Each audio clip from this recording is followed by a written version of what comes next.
Supersensitive electronic skin. Skin has the thankless job of coating and protecting your whole body, making it your most easily damaged organ.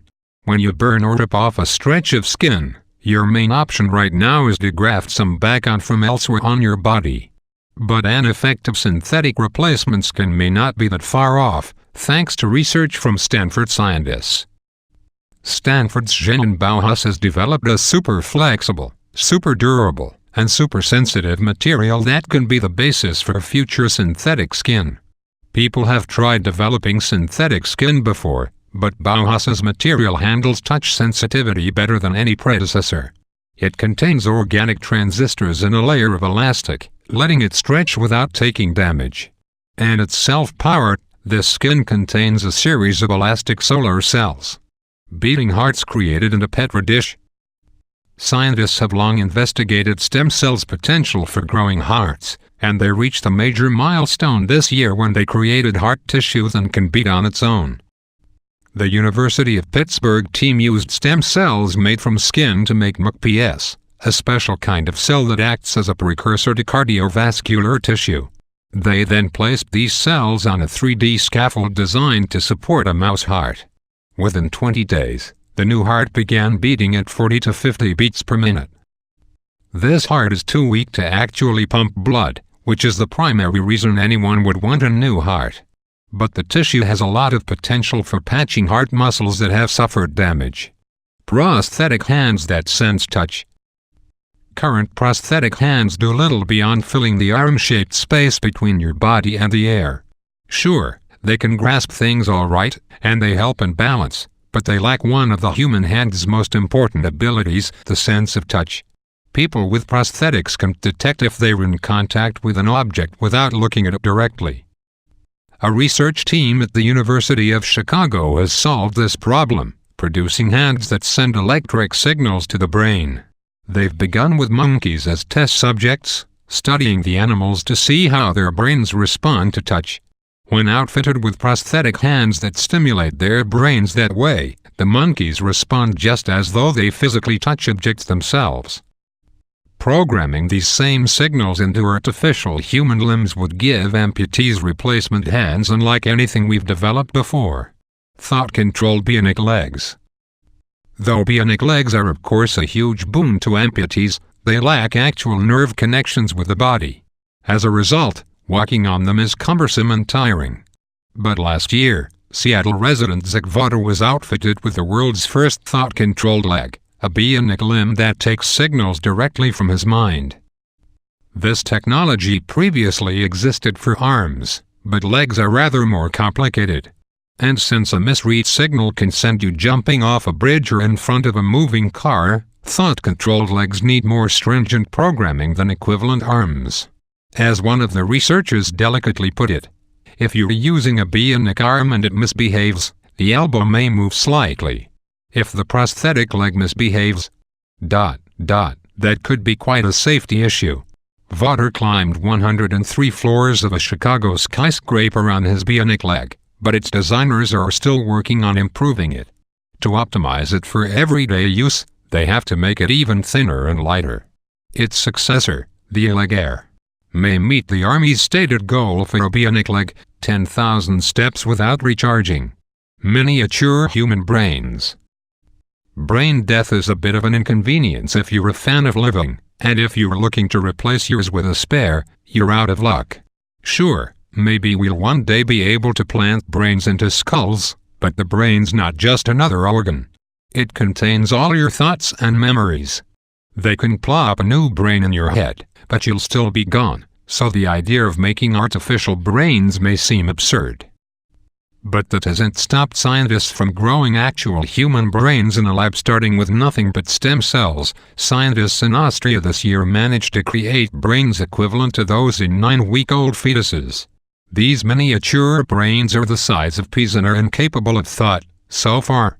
The one thing keeping the brains from growing beyond this stage and becoming fully functional is that they have no blood supply. Though these brains aren't going into anyone's bodies, they are proving a great resource for scientists investigating brain diseases. 3D printed ears. We've had the technology to artificially restore hearing for decades, but internal implants do nothing for the visible parts of the ear. You'd think those big flaps, puny, on either side of your head would be easy to replicate, since they were just skin and cartilage rather than complex organs. In reality, scientists have never done a good job with fake ears. Traditional replacements look and feel like plastic toys. But researchers this year came up with a new method that makes flexible, realistic ears out of real cells. Those cells come from rats and cows, and they form a collagen gel that can take the shape of any mold. When placed in a mold of a human ear, a mold assembled using a 3D printer, the gel forms an ear in less than an hour. The artificial ear then just needs a few days growing in nutrients before it's ready to be implanted in a subject. These artificial ears will be a huge benefit to those who suffer injuries or who have microtia, a condition that keeps the ears from ever developing noses that smell diseases. Scientists may be working hard at making organs that match the body's capabilities, but why stop there? When researchers at the University of Illinois set out to create a device that identifies chemicals by their scent, they didn't settle for the sensitivity of the human nose.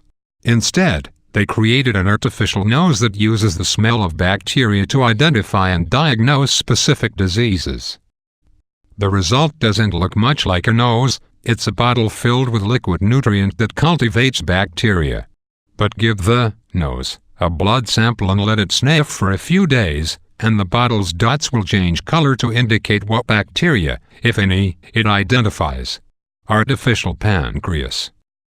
The pancreas produces insulin, and if yours don't, you need to inject yourself with the hormone manually. Diabetics are therefore trapped in a stressful routine of continually checking their blood sugar and then shooting insulin whenever the need arises. Artificial pancreas, however, knock insulin into your body automatically. The device looks much like a regular insulin pump, which slips you insulin continuously through your skin, but this one monitors your blood sugar at all times and adjusts itself accordingly. So even when the wearer sleeps, there's no danger of falling into shock if their sugar drops too low. Unlike several items on this list, artificial pancreas aren't still in some early development stage. The device very much exists and got FDA approval for sale this past September. Artificial eyes. As we pointed out earlier, we've long been able to restore hearing to the deaf, but restoring sight to the blind is a much more complicated matter. When people lose their sight, their retinas no longer send signals from their photoreceptors to their brains. To make an artificial eye, we'd need to understand how the retina processes those signals, and that's a code scientists just haven't been able to crack. Not until recently anyway.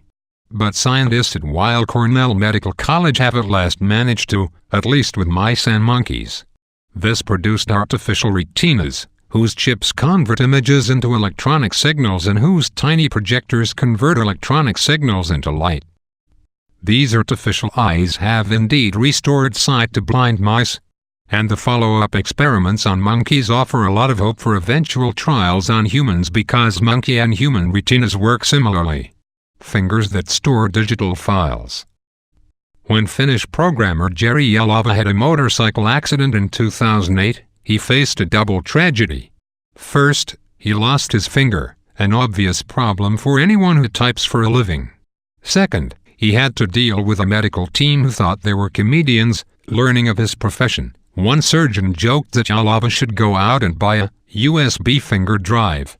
Rather than strangling the doctor, difficult, due to his injury, Jalava took the corny line as inspiration. He decided to go ahead and actually build a prosthetic finger that contains 2 gigabytes of digital storage. He can now jack his finger into a computer just by peeling back the nail to expose the USB plug. He can also remove the entire finger at any time and hand it to a friend to use. The next step? Jalava plans to upgrade the finger with NFI tag and add wireless support. He also wants to add more memory, which seems pointless to us. If he needs more storage, he has 9 other fingers he can chop off and replace with flash drives. Yeah.